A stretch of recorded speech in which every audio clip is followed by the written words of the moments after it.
Hello, this is the video for the alternate assignment of test 1, and the case I decided to choose was the case on Kodak to a photo to Instagram.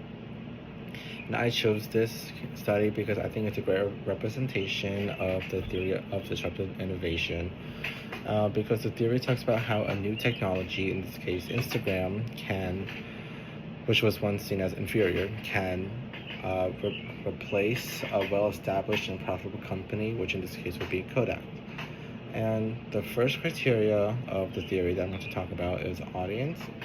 So the old audience that Kodak targeted were consumers who wanted high-quality photos to be that were printed and physical, and so that they can put them in photo albums and share with people around them.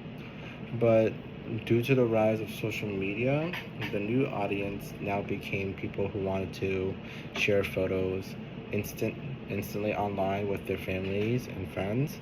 And when Kodak had access to a photo, they had the technology to access this new audience and give them what they wanted. But instead of doing that, they converted back to their old ways of just printing high quality photos. But in contrast, Instagram, they knew what they were doing and gave the new audience what they wanted, which was an app where they could take photos with their smartphones and share with their family and friends online. And it was much faster and much easier to do compared to printing it out and having them put in albums to share with their friends. And for the second criteria, culture. Before Instagram was extremely popular, the norms was just printing out photos and putting them in albums to share with and keeping them and sharing them with people that you love or that are close to you, or just ask about it. But as social media became more and more popular, the culture shifted to communicating online with your friends and family, and so printing out photos wasn't annoying or anything, but it just became a much slower process compared to just taking a photo of your smartphone and sending it online.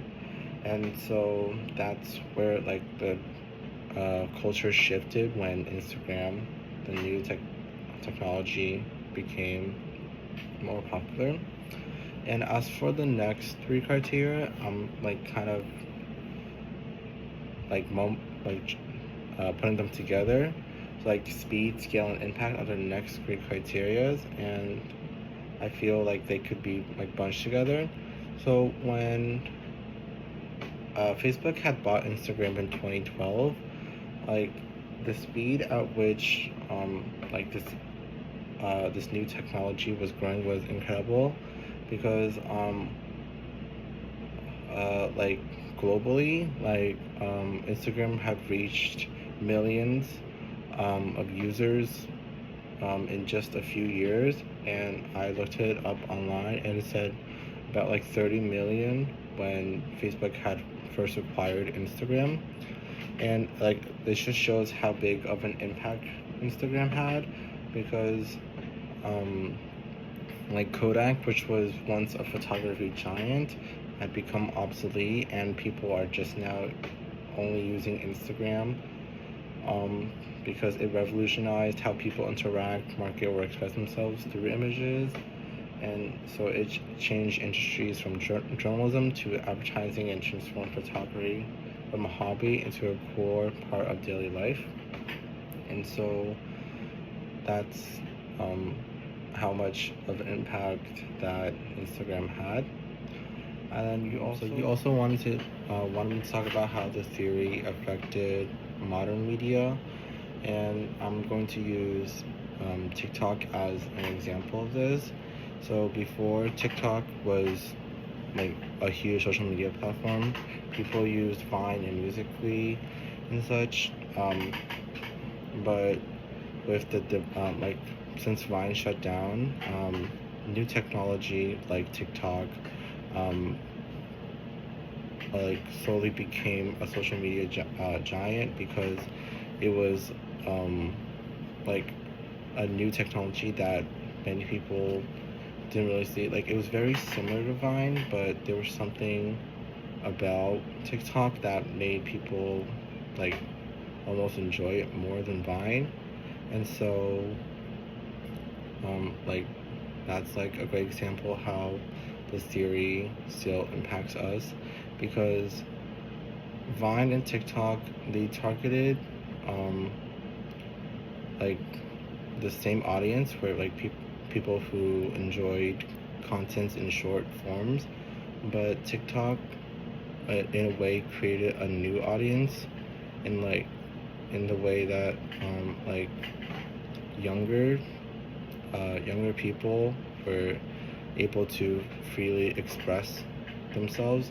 Like yes, Vine, young people still express themselves, but when TikTok became a huge giant, more and more younger audience decided to use it to express themselves. And as for the culture, like it really shifted because like short based forms of content became like a huge thing, like whereas back then people watched long videos on YouTube and such, but now short forms of content has become like a new thing that people want.